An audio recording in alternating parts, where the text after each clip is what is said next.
किसी नगर में रोहन नाम का एक लड़का रहता था।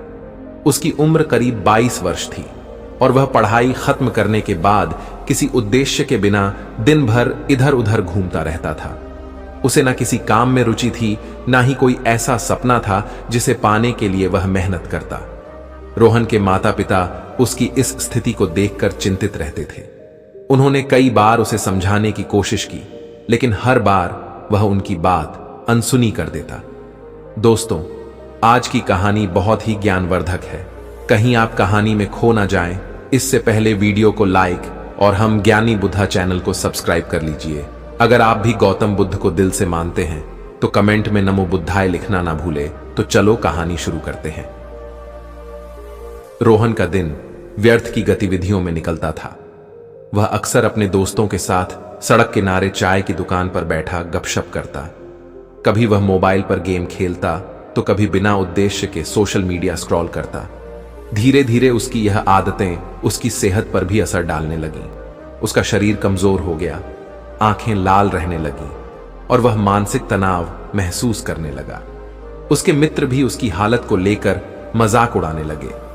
एक दिन उसके दोस्त ने हंसते हुए कहा, अरे रोहन, तुम तो बस इसी चाय की दुकान के स्थायी ग्राहक बनकर रह जाओगे। तुम्हारे जीवन का क्या उद्देश्य है? यह सुनकर रोहन को बुरा तो लगा, लेकिन उसने अपने दोस्तों के तानों को भी गंभीरता से नहीं लिया।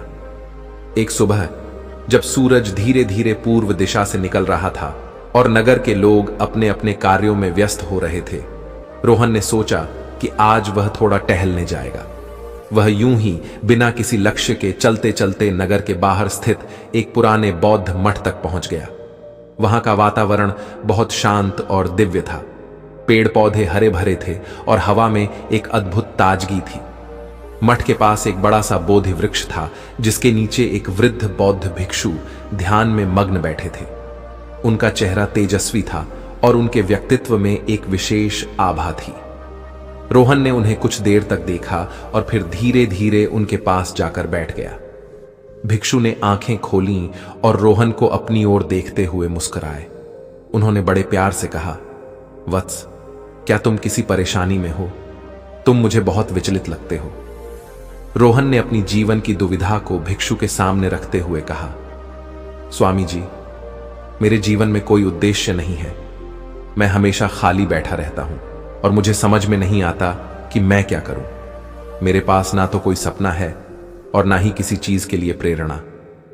भिक्षु ने कुछ देर तक रोहन को ध्यान से देखा और फिर गहरी आवाज में बोले, पुत्र, खाली बैठना सबसे बड़ा अभिशाप है। तुम्हारा मन और शरीर दोनों ईश्वर की दी हुई अमूल्य देन है। यदि तुम इन्हें व्यर्थ में बर्बाद करोगे तो यह जीवन भी बर्बाद हो जाएगा। मैं तुम्हें सफलता के 10 नियम बताता हूं। यदि तुम इन्हें अपनाओगे तो तुम्हारा जीवन बदल सकता है।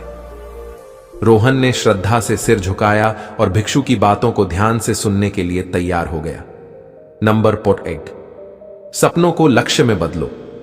भिक्षु ने कहा, हर व्यक्ति के मन में कोई सपना होता है, परंतु केवल सपने देखना ही पर्याप्त नहीं है। जो अपने सपनों को लक्ष्य में बदलते हैं वही सफलता प्राप्त करते हैं। सबसे पहले यह तय करो कि तुम्हें अपने जीवन में क्या पाना है। यदि तुम यह नहीं जानोगे तो तुम्हारा जीवन बिना दिशा के एक भटके हुए जहाज की तरह होगा। यह सुनकर रोहन ने सोचा कि उसने अपने जीवन में कभी कोई लक्ष्य निर्धारित नहीं किया था। उसका मन पहली बार अपने जीवन की दिशा के बारे में सोचने पर मजबूर हुआ। नंबर 2, समय का सही उपयोग करो। भिक्षु ने आगे कहा, पुत्र, संसार में समय सबसे मूल्यवान चीज है। यदि तुम समय को बर्बाद करते हो तो यह कभी लौटकर नहीं आता।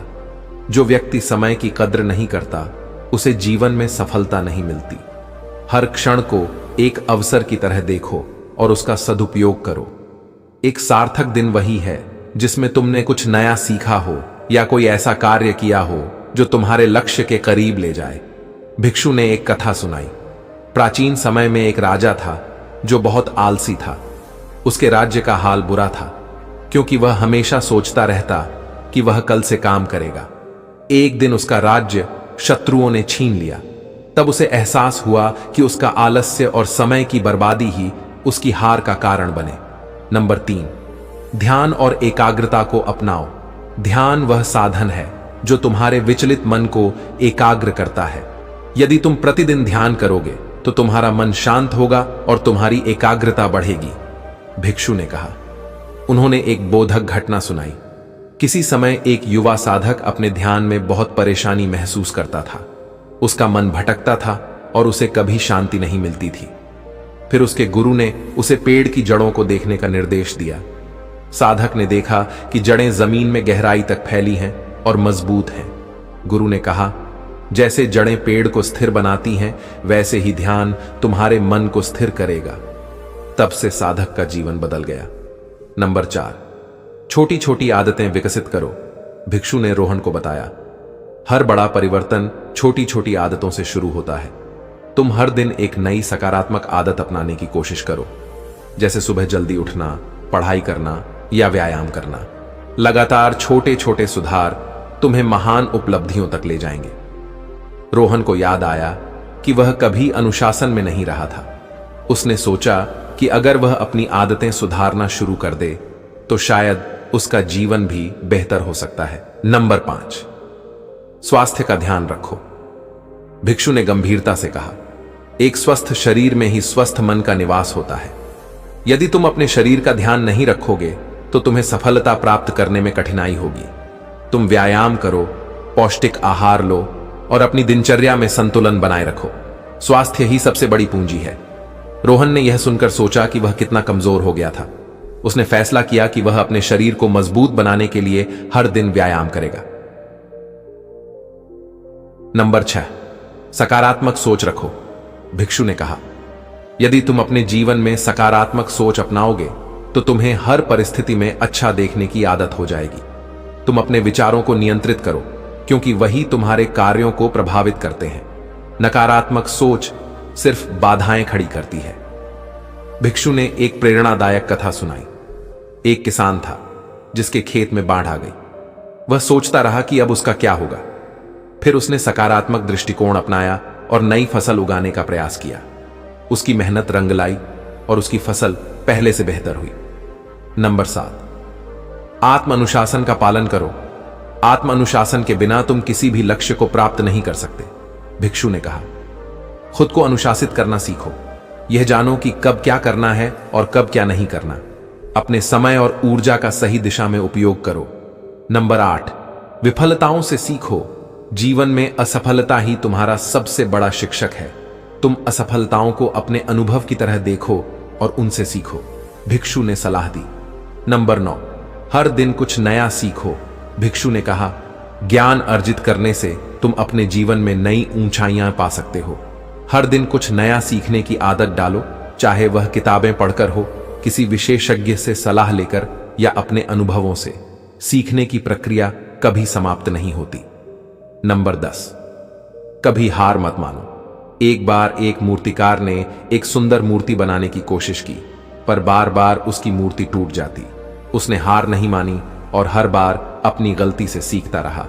आखिरकार उसने एक उत्कृष्ट मूर्ति तैयार की जिसने उसे प्रसिद्ध बना दिया। तो दोस्तों, उम्मीद करता हूं आपको यह कहानी पसंद आई होगी। ऐसी और कहानी वीडियो पाने के लिए हम ज्ञानी बुद्धा चैनल को सब्सक्राइब करें और वीडियो को लाइक करें। मिलते हैं फिर किसी ऐसी और कहानी वीडियो के साथ। अपना ख्याल रखें। कमेंट में नमो बुद्धाय लिखना ना भूलें।